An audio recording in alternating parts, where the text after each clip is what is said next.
थोडी स्पीड कमी करायची का व्हिडिओची? सगळं वाचता येत नाही ना? परत लावते.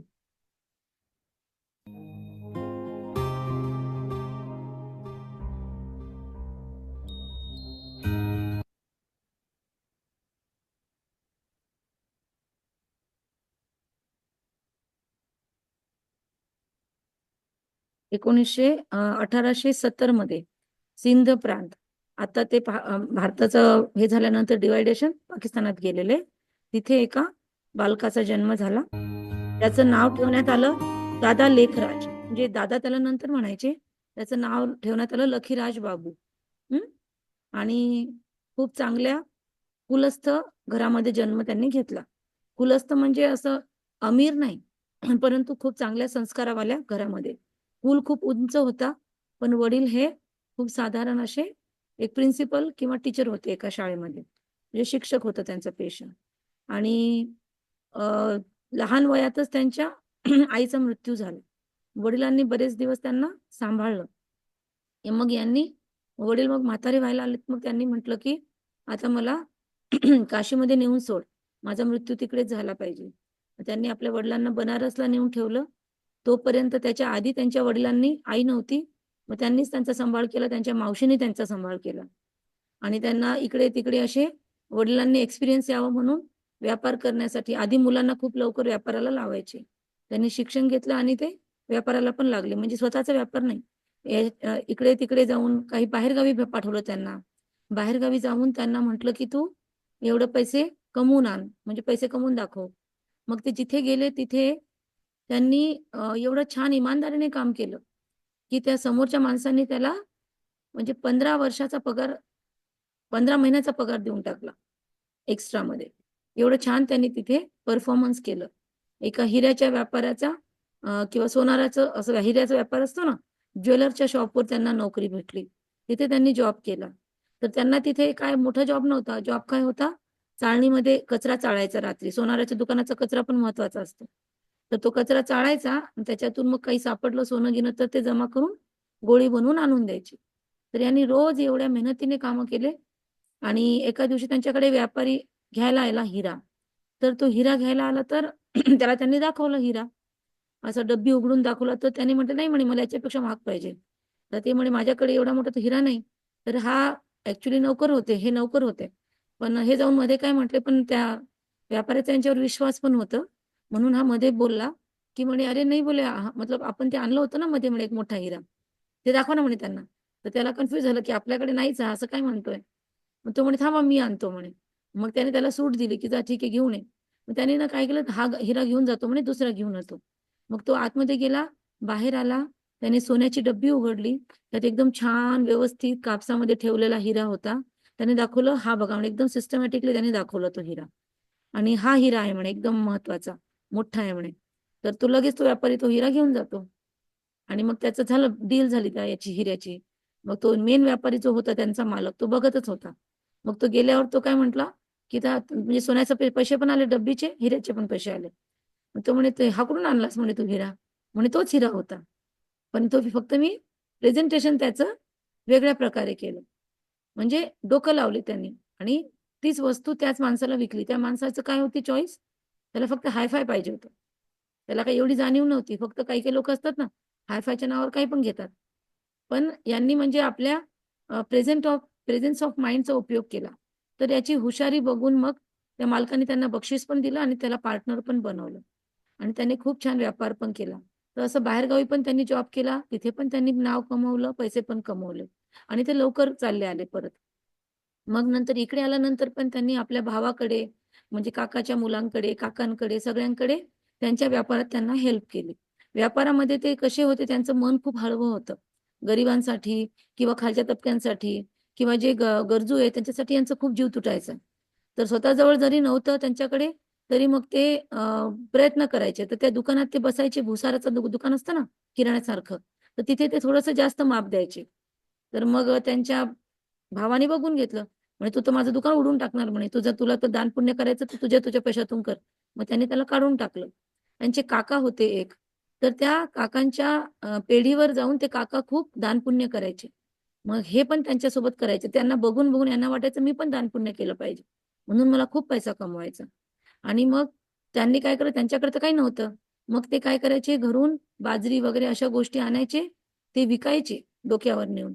त्याच्यातून जे आलं त्याच्यातून दानपुण्य करायचे किंवा मग ती घरी आलेली गहू बाजरी तीच विकून, गहू तर नव्हते आधी त्या जमान्यात, गहू म्हणजे गहू नंतर आले आपल्याकडे. आपण सगळे बाजरी, नाचणी अशा पौष्टिक गोष्टीच खायचो आपण. गहू पौष्टिक नसतात एवढे. तर तेव्हा ते सगळं जाऊन विकायचे आणि त्याच्यातून ते दानपुण्य करायचे.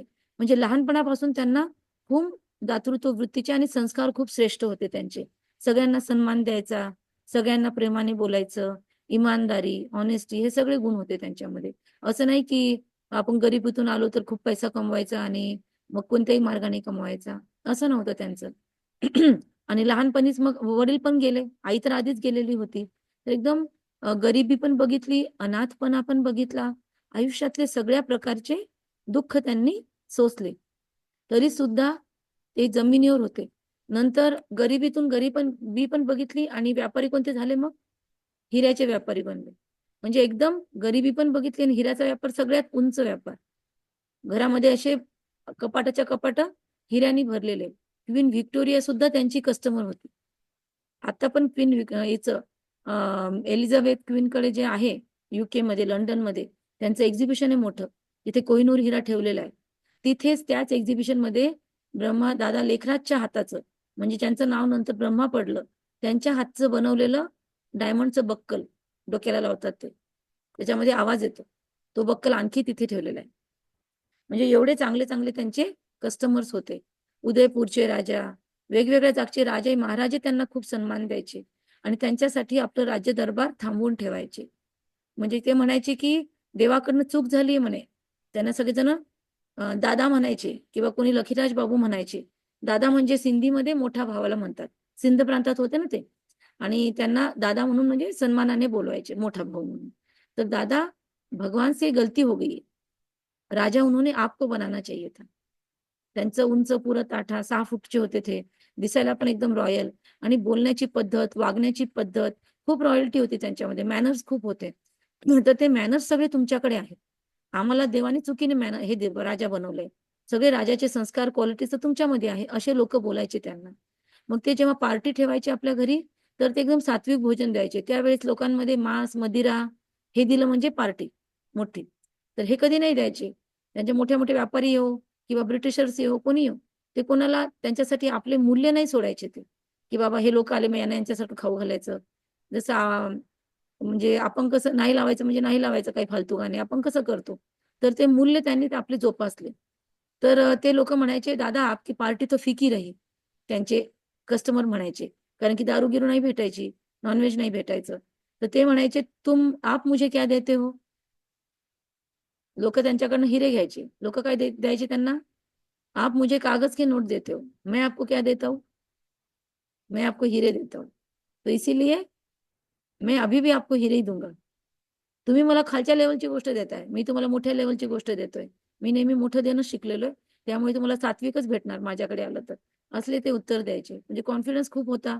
लोकांसाठी स्वतःच्या मूल्यासोबत कॉम्प्रोमाईज नाही करायचे. असे खूप छान त्यांचं जीवनाचं व्यक्तित्व होतं. म्हणजे जनरल असताना सुद्धा. मग नंतर त्यांचा 1960 मध्ये त्यांच्या जीवनात त्यांना वैराग्य यायला सुरुवात झाली. आता पुढचा व्हिडिओ बघू आपण.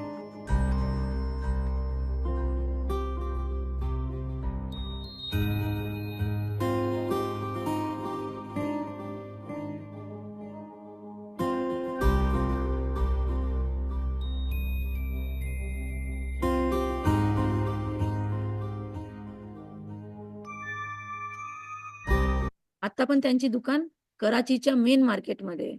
एकदम रिच प्लेसमध्ये. आणखी पण आहे तिथे त्यांची शॉप. पण आता ते इकडे आले तर ते सगळं विकलेलं असेल आणि कलकत्त्यामध्ये पण आहे. हैदराबादमध्ये पण त्यांची शॉप होती. म्हणजे खूप जागी त्यांचा विस्तार होता. आहे ना? तर वेगवेगळ्या जागी ते जायचे सुद्धा. पण व्यापारासोबत धर्म, पुण्य, गुरु लोकांची सेवा हे पण ते करायचे. त्यांनी त्यांच्या आयुष्यात 12 गुरु केले होते. आपण किती करतो? एखादा करतो किंवा करत पण नाही. तुम्ही लोकांनी केले का गुरु? नाही. पण त्यांनी 12 गुरु केले होते. का बरं? त्यांना असं वाटायचं कोणाकडून तरी परमात्म्याची प्राप्ती होईल मला. म्हणून कोणाला पण नाही सोडायचं. म्हणून त्यांनी आणि सगळ्या गुरूंची सेवा करायची, की यांच्याकडनं काहीतरी मिळेल, परमात्मा इथून तरी मिळेल. पण त्यांना कुठूनच भेटले नाही परमात्मा. उलट एकदा आणि गुरु का बुलावा काल का बुलावा म्हणायचे ते. एकदा त्यांच्या घरी त्यांच्या नातवाचं वाढदिवस होता. खूप मोठी पार्टी ठेवली होती. त्यांच्या सगळ्यांना बोलावणं आलं होतं. संध्याकाळी लोक येणार आणि त्यांना तार आली. त्यावेळेस ना फोन घेऊन नव्हते, ट्रंक कॉल किंवा तार यायची. तर ते तार म्हणजे अर्जंट. तर तार आली त्यांना, गुरुनी अर्जंट बोलवलं. तर मग त्यांची बायको म्हणे, "अरे एवढे लोकं येणार, तुम्ही कसे काय निघाले?" बोलले, "गुरु का बुलावा, काल का बुलावा. तू आता मागचं मॅनेज कर. विचार करा घरी काय परिस्थिती असेल." पण ते निघून गेले. एवढा सन्मान गुरुचा करायचे. आणि तिथे गेले तर गुरुने कशासाठी बोलवलं? तर गुरुकडे दुसरा एक चेला यायचा आणि त्याला सट्ट्याच्या व्यापारामध्ये लॉस झाला. त्याच्यासाठी गुरुने बोलवलं, की "तू यांना मदत कर आणि याचा लॉस झालेला तू भरून काढ. तुझ्याकडे खूप पैसे आहे म्हणून."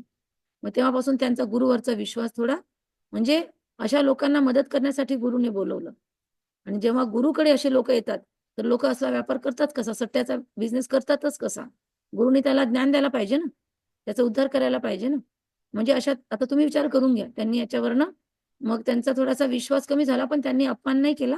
त्यांनी हेल्प केली आणि त्यांचा घरचा केवढा मोठा सोडून आले ते. म्हणजे गुरुनी पण स्वतःची जपायला पाहिजे होती ना क्वालिटी. पण मग नंतर एकदा त्यांना मग त्यांचं खूप जास्त गीतेचं वाचन होतं. एवढं छान गीतेचं पठण होतं त्यांचं, की त्यांना आजूबाजूचे लोकं गीता वाचनासाठी बोलवायचे. ते खूप छान गीता डिटेक्ट करायचे, म्हणजे बोलायचे, समजून सांगायचे. तर मग काय झालं त्यांना परमेश्वराची एवढी ओढ लागली, की ते हळू आपल्या मित्रांकडे जायचे हैदराबादला किंवा वेगवेगळ्या जागी. तर तिथे ना त्यांच्या गार्डनमध्ये बसून ते असंच गीतेमध्ये ज्ञानयोगाचं शिकवलेलं आहे. एक चॅप्टर त्याचा आहे, एक अध्याय. त्याच्यात जे गीतेचं योग करण्याची पद्धत सांगितली, त्या पद्धतीने त्यांनी योग करायचा प्रयत्न केला. एकांतामध्ये जाऊन प्रयत्न केला. खूप भक्ती केली. तर त्यांना एका दिवशी अचानक साक्षात्कार झाला. काय साक्षात्कार झाला त्यांना? अ, अशी जी पूर्ण त्यावेळेस 1936 च्या आधीची गोष्ट आहे. जेव्हा मिसाईल, बॉम्ब्स हे काही बनलेले नव्हते. त्याच्यानंतर द्वितीय का कोणत्या विश्वयुद्धात वापरले गेले? अणुबॉम्ब सेकंडमध्येच वापरले गेले ना, हिरोशिमा, नागासाकीवर. त्याच्या आधी काहीच नव्हतं. त्यावेळेस त्यांना दृश्य दिसलं, की पूर्ण दुनियेमध्ये हाहाकार माजलेला आहे. म्हणजे 5ही तत्व एकासोबत उफाळलेले आहेत. कुठे भूकंप, कुठे त्सुनामी म्हणजे जलतत्व, त्सुनामी, कुठे बाढ, कुठे पाऊसच नाही. कुठे एकदम काय म्हणतात त्याला जमीन फाटलेली, एकदम कुठे एकदम पूर, म्हणजे एकदम इम्बॅलन्स सिच्युएशन. सगळे 5 तत्व कुठे ज्वालामुखी, कुठे अग्निवर्षा, कुठे आकाशातून अग्निवर्षाव होतोय. म्हणजे त्यांना तेव्हा हे थोडी माहीत होतं, की आकाशातून बॉम्ब होऊ शकते. जसं आता केलंय. युक्रेनवर इकडे-तिकडे सुरू आहे ना आता युद्ध. आता ते सगळे पडतायत ना वरून. पण तेव्हा काही माहीत नव्हतं ना या गोष्टी. अणुबॉम्ब नव्हते तेव्हा, काहीच नव्हते. तर त्यांना तेव्हा हे दिसलं आणि त्यांना दिसलं, की मोठे-मोठे लाल रंगाचे धूमकेतू येतायत आणि आदळतायत. म्हणजे धूमकेतूच माहीत होते ना तेव्हा लोकांना. ते काय होते? मिसाईल. मिसाईल तेव्हा बनल्या नव्हत्या. त्यांना तेव्हा ते दृश्य दिसलं आणि खूप हाहाकार. मग भारतामध्ये हिंदू-मुस्लिमचं एकमेकांशी भांडणं, रक्ताचे थारोळे साचलेले, लोकं एकमेकांना मारकाट करतायत, कुणी पुरात वाहून जातंय, आहे ना? लोकांचं म्हणजे हाहाकार सुरू आहे सगळीकडे. हाय तोबा माचलेली आणि लोकं त्राही-त्राही माम करतायत. आपल्या केलेल्या पापांसाठी माफी मागतायत. पण आता कुणाला माफी भेटत नाहीये आणि काहीच नाही. एकासोबत होलसेल मृत्यू होत आहे सगळीकडे. असा त्यांना दृश्य दिसलं आणि त्यांना ते खूप गहिवरल्यासारखं झालं आणि त्यांनी म्हटलं, की "नको मला हे नाही बघायचंय." मग त्यांना याच्यानंतर दुसरं दृश्य दिसलं, की खूप सुंदर दुनिया आहे, सोन्याची दुनिया. बघितली ना तुम्ही याच्यामध्ये थोडीशी? तर तशी सोन्याची दुनियाचे त्यांना साक्षात्कार झाले. मग त्या दुनियेमध्ये त्यांना काय दिसतंय, की छोटे-छोटे स्टार येतायत आणि ते मस्त प्रिन्स, प्रिन्सेस बनतायत आणि खूप छान सुंदर असं विश्व या विश्वामध्ये निर्माण होतंय. तर त्यांना एकदम विरुद्ध होते ना हे 2 दृश्य. ते एक हाहाकार आणि एकदम एकदम सुंदर आणि ते त्यांना दिसलं, की अशी नवीन दुनिया येणार आहे. आणि मग नंतर त्यांना दिसलं, की श्री विष्णू चतुर्भुजाचा साक्षात्कार झाला. वेगवेगळे साक्षात्कार झाले श्री विष्णूचे वेगवेगळ्या जन्मांचे आणि प्रत्येक जण त्यांच्यासमोर यायचा एकदम फेस टू फेस जसं आपण बोलतोय तसं. आणि त्यांनी सांगायचं, की "अहं चतुर्भुज विष्णू ततत्वम." संस्कृतचा मंत्र. यांनी तर सगळं वाचन केलं होतं. वेद, शास्त्र, पुराण, तीर्थयात्रा यांनी सगळं केलं होतं. खूप भक्ती करायची. तर मग यांना कळाला त्याचा अर्थ. अर्थ काय त्याचा? की मी चतुर्भुज विष्णू आहे, तेच तू आहेस. ततत्वम म्हणजे तेच तू आहेस. हे विष्णूचे खूप मोठे भक्त होते. यांनी वेगवेगळे विष्णूचे फोटो काढून ठेवले होते. जिथे ते व्यापार करायचे, ड्रॉवर उघडला की त्यांना विष्णूचा फोटो दिसावा, असं ठेवायचे. रात्री झोपताना तकियाच्या खाली विष्णूचा फोटो ठेवायचे. स्वतःच्या जेबमध्ये ठेवायचे, म्हणजे विसरायचंच नाही विष्णूला. जे मधून काढलं की बघायचं. म्हणजे लोक वेड्यात काढणार एवढं जास्त विष्णूची भक्ती होती. Too much. आणि घरात पण त्यांनी आपल्या मुलांना पण सवय लावली होती, की तुम्ही गीता पठण करायचं नंतरच दूध प्यायचं. अशी सवय होती. दान पुण्याची आपल्या मुलांना सवय लावली होती. तर घरात पण खूप छान संस्कार दिलेले होते. आपल्या मुलांना सुद्धा. त्यांना मुली पण होत्या, मुलं पण होते, लग्न केलं होतं त्यांनी. पण तरी सुद्धा त्यांच्या गृहस्थामध्ये पण त्यांनी खूप आचरण श्रेष्ठ ठेवलं स्वतःचं. आणि लोकं त्यांना बोलवायचे मग हळू-हळू त्यांना असे साक्षात्कार सुरू झाले. तर मग चतुर्भुज विष्णूचा साक्षात्कार झाला. असे खूप सारे साक्षात्कार त्यांना व्हायला लागले. मग त्यांना काय वाटलं माझ्या गुरूनी हे केलं असेल. मग ते गुरुकडे गेले स्वतःच्या आणि गुरूंना विचारलं, की "गुरुजी तुम्हीच मला हे साक्षात्कार घडवून आणलेत ना?" तर गुरुजी त्यांच्याकडे बघत होते, की म्हणे, "आम्ही आमचं जीवन त्याच्यासाठी घालतोय, की आम्हाला असं दिसावं. तुला कोणतीतरी तिसरी शक्ती प्रेरत आहे. मी नाही. मी इथे बसून तुला साक्षात्कार घरी घडवून आणू शकत नाही. मी तुला मार्ग दाखवू शकतो." मग त्यांना लक्षात आलं, कोणताही देहधारी मनुष्य हा दुसऱ्याचा उद्धार करू शकत नाही. तो फक्त दिशा दाखवू शकतो. परंतु मुक्ती देऊ शकत नाही. जीवनमुक्ती देऊ शकत नाही. उद्धार करू शकत नाही. त्यासाठी परम शक्तीलाच यावं लागणार आहे असं वाटलं त्यांना, लक्षात आलं. मग हळू-हळू आणखी गुरुवंच त्यांचा जो टू मच होतं ना, ते कमी झालं. त्यांना लक्षात आलं, गुरूंकडनं पण सद्गती नाही मिळणार. मग ते स्वतः स्वतःच्या अभ्यासात लागले. मग ते जेव्हा लोकं त्यांना बोलवायचे गीता पठणाला, तर त्यांना बघून खूप जणांना साक्षात्कार व्हायला लागले. असं वाटायचं श्रीकृष्णच गीता वाचतोय. असं लोकांना दिसू लागलं. मध्येच हे दिसायचे, मध्येच ते दिसायचे. मग बाया एकमेकात कुजबुज करायच्या. मग काही-काही जणी म्हणायच्या, "मी आतापर्यंत शांत होते, पण आता मला ना वारंवार दिसतंय ते." दुसरी म्हणायची, "मला वाटलं तू मला हसणार म्हणून मी बोलले नाही. पण मला पण तसंच दिसतंय." असं खूप जणांना अनुभव येऊ लागले. मग त्यांना लक्षात येऊ लागलं, की हे कोणतातरी म्हणजे विशेष आत्मा आहे. यांच्याकडून काहीतरी विशेष होणार असेल किंवा हे कृष्णाशी याचा काहीतरी संबंध असणार आहे. मग हे लोकांना पण लक्षात येऊ लागलं. मग त्यांना लोकं प्रेमाने काय म्हणायचे? लखीराज दादा म्हणायचे. तर याप्रमाणे त्यांची जीवनाची एक कायापालट सुरू झाली. ओके. आता पुढचा व्हिडिओ बघू. कारण की हा व्हिडिओ छोटासा आहे 4 मिनिटाचा. पण याच्याद्वारे मी तुम्हाला जेवढी शक्य आहे कहाणी तेवढी सांगत आहे.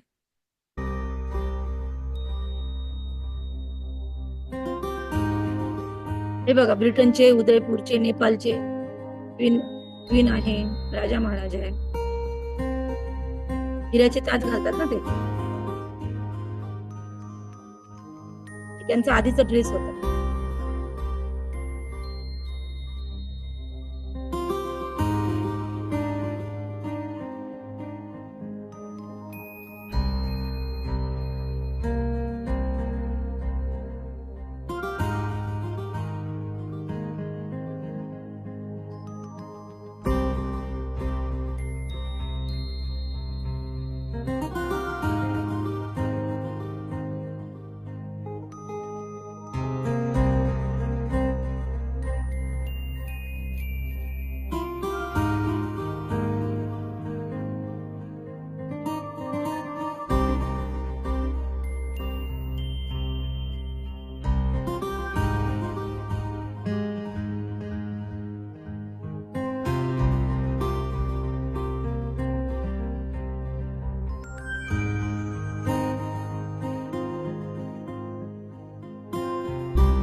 आता हे लक्षात आलं तुमच्या? काय-काय झालं? एक दिवस त्यांच्या घरात ते बसलेले असताना त्यांना डायरेक्ट त्यांचे गुरु आले होते एक दिवस त्यांच्या घरी. तर ह्यांचा नियम होता, की गुरु जेव्हा सत्संग करायचे, हे कंटिन्युअस बसायचे समोर आणि त्यांचे जवळपासचे आप्तइष्ट पण यायचे ऐकायला सत्संग. पण त्या दिवशी त्यांना काय झालं माहीत नाही आणि त्यांचं डोकं खूप त्यांना जड झाल्यासारखं वाटलं, की काहीतरी जणू काही डोक्यातून एखादी गोष्ट आत शिरली किंवा काहीतरी झालं असं त्यांना हेवीनेस वाटलं आणि ते उठून निघाले तिथून. आपल्या एका मेडिटेशन जिथे करायचे तिथे जाऊन ते बसले आणि अंधाऱ्या कोठडीत जाऊन बसले. पण त्यांची बायको आणि त्यांची सून बघतच होती.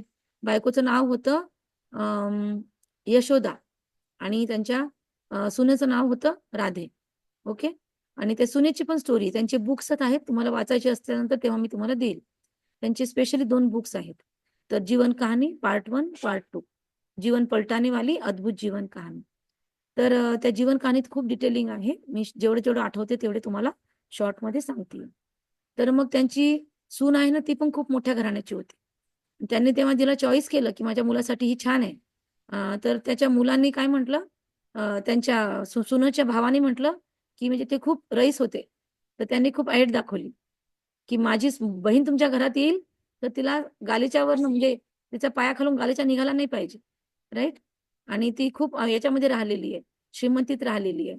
त्यामुळे म्हणजे तुमच्या घरी आहे का असं? कशाला पाठवू तुमच्या घरी मी? मग त्यांनी काहीच बोलले नाही. त्यांनी असं दाखवलं नाही की मी किती रिच आहे. त्यांनी एक दिवस त्यांच्या भावाला घरी असंच मुक्कामासाठी बोलावलं. मग ते आले घरी, त्यांचा खूप पाहुणचार केला, सगळं केलं. मग सहज त्यांना नेलं, वर घरी दाखवायला नेलं आणि मग अलमाऱ्या उघडून दाखवल्या. अलमाऱ्यामध्ये ज्वेलरीचे मोठे-मोठे साठे ठेवलेले. तर ते भाऊ बघून चकितच झाला, की एवढं जास्त रिच माणूस आहे आणि आपल्यासमोर आपण यांना कसं खाली पाडून बोललो किंवा आपण कसं यांना अपमानित स्वरात बोललो. मग त्यांना लक्षात आलं आणि त्यांनी आपली बहीण यांच्या घरात दिली. म्हणजे खूप चांगल्या घराण्याची होती ती मुलगी पण. पण म्हणजे कुलीन असतात ना लोकं, रॉयल्टीवाले. तर अशा प्रकारे त्यांची सून पण त्यांच्या घरात आलेली. मग ती सून मागे-मागे गेली. सून म्हणे, की सासूबाईला, की "तुम्ही बसा, मी जाऊन बघते." कारण की आज दादानी आपला व्रत कसा काय तोडला? उठून कसे काय गेले? काहीतरी झालं असेल, मी जाऊन बघते. मग त्या मागे-मागे गेल्या, तर सगळ्यात आधी त्यांच्या सुनेनंच त्यांना बघितलं. ती दारातून अशी बघत होती, की काय झालंय? तोपर्यंत हे ध्यानस्थ बसले आणि त्या अंधाऱ्या कोठडीत पूर्ण लाल रंगाचा प्रकाश सगळीकडे पसरला. मग तोपर्यंत यांची बायको पण आली मागे-मागे, यशोदाजी. त्या दोघी जणी बघत होत्या आणि काहीतरी वेगळंच होतं हे चित्र त्यांच्यासाठी पण. मग त्या बोलल्या त्यांना, की "काय झालं तुम्हाला? काय होतंय तुम्हाला? म्हणजे असं काय चाललंय लाल प्रकाश?" तर ते म्हटले, की "एक लाईट थी, एक माईट थी." म्हणजे मी एक लाईट बघितली. माईट म्हणजे काय? इंग्लिश शब्द आहे दोन्ही. कारण की यांना इंग्लिश शब्द यायचे ना. तर लाईट थी एक माईट थी म्हणजे प्रकाश होतं आणि माईट म्हणजे ताकद. लाईट म्हणजे प्रकाश, माईट म्हणजे ताकद. तर एक शक्ती होती आणि एक प्रकाश होता आणि त्याने येऊन मला म्हटलं, की "तुला नवीन जगाची स्थापना करायची आहे." परंतु त्याने हे नाही म्हटलं, की कसे करायची? मी त्याला शोधतोय आता कुठे गेली काय माहित ती महाज्योती. एक ज्योती आली होती, तिने मला हे सांगितलं आणि ते निघून गेली. मग परत मी त्याला शोधण्याचा प्रयत्न करतोय, की ती गेली कुठे आता?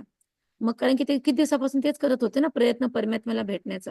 त्यांना लक्षात आलं, की हाच असेल परमात्मा आणि मग परत ते ध्यानस्थ झाले आणि मग त्यांच्या तोंडातून 3 वाक्य उच्चारण झाले. निजानंद स्वरूपम शिवोहम शिवोहम.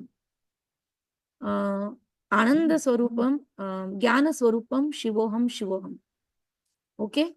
तर त्यांच्या तोंडातून हे शब्दांचा अर्थ काय होता, की मी आनंद स्वरूप शिव आहे.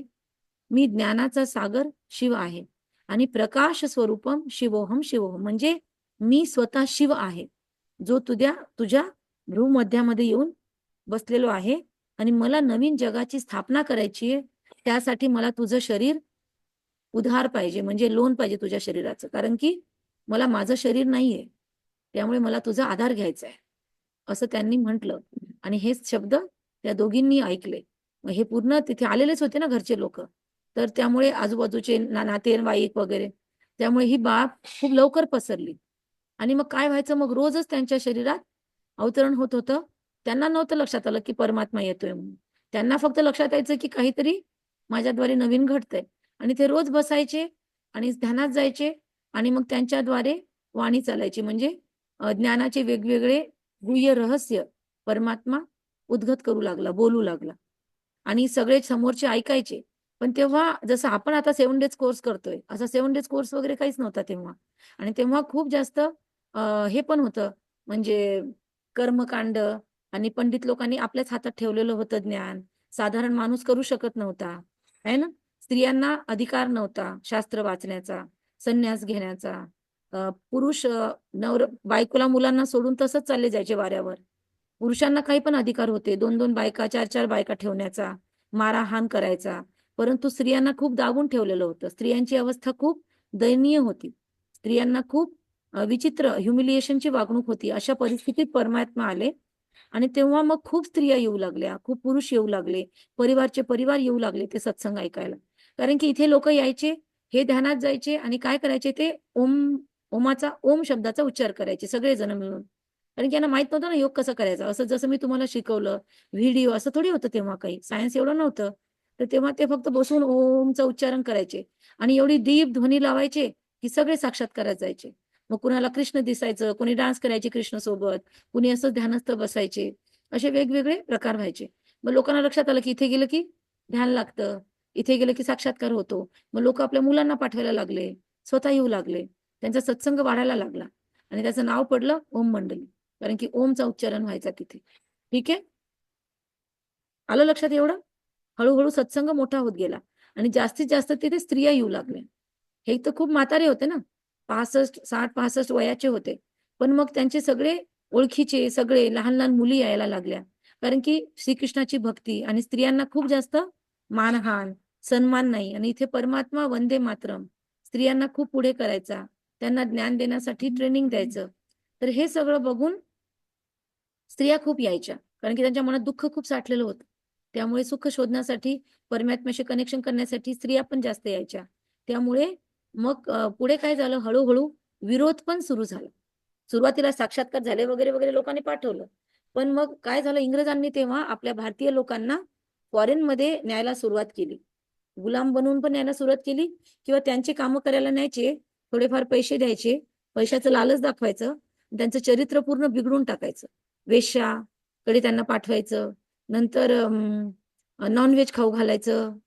म्हणजे त्यांचा जीव बाटवला, त्यांचे धर्म बाटवले लोकांनी, इंग्रजांनी मुद्दाम. कारण की भारतीय संस्कृती खूप रिच होती आणि आता भारत सोडून तर जायचं होतं. मग यांना पूर्ण डिस्ट्रॉय करून जायचं, खराब करून जायचं. यांची संस्कृती बिघडून जायची. म्हणजे स्वतंत्र जरी झाले, तरी टिकले नाही पाहिजे. आपसात भांडलेच पाहिजे, है ना? त्यामुळे जाती व्यवस्था त्याला त्यांनी सपोर्ट केला, की हिंदूंनी आपसात भांडले पाहिजे जाती-जाती व्यवस्थेवरून आणि मग हिंदू-मुस्लिमनी भांडलं पाहिजे, आहे ना? तर असे वेगवेगळ्या जाती आणि धर्मांचे फूट इथं पाडून गेले ते. भारत-पाकिस्तान वेगळं करून गेले.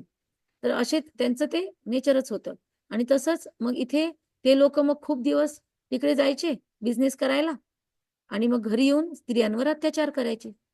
कारण की ह्या स्त्रिया जेव्हा सत्संगात आल्या, तर त्यांनी आपलं जीवन पलटलं. सात्विकतेकडे टर्न झाल्या. मग ते म्हणायचे नॉन-व्हेज बनवा, हे बनवा, घाणेरड्या वस्तू घरात बनवा. त्या म्हणायच्या आम्ही नाही खाणार आणि आम्ही बनवणार नाही किंवा बनवून देऊ पण आम्ही नाही खाणार. मग पुरुष लोकं अहंकार दाखवायचे. स्त्रिया आपल्या हाताखालून चालल्यात. आपल्याला परत हे करतायत. स्त्रियांना अधिकार मिळतोय इथे. तर त्यांना ते पुरुषप्रधान संस्कृतींना ते पचलं नाही. त्यामुळे ते लोकं पण विरोधात उभे राहिले. यांचे स्वतःचे इवई पण म्हणजे यांचे काय म्हणतात त्याला व्याही पण यांच्या अपोजमध्ये झाले. कारण की यांच्या मुलीला पण खूप जास्त त्रास सुरू होता. आणि त्यांची मुलगी त्यांच्याकडे परत आली.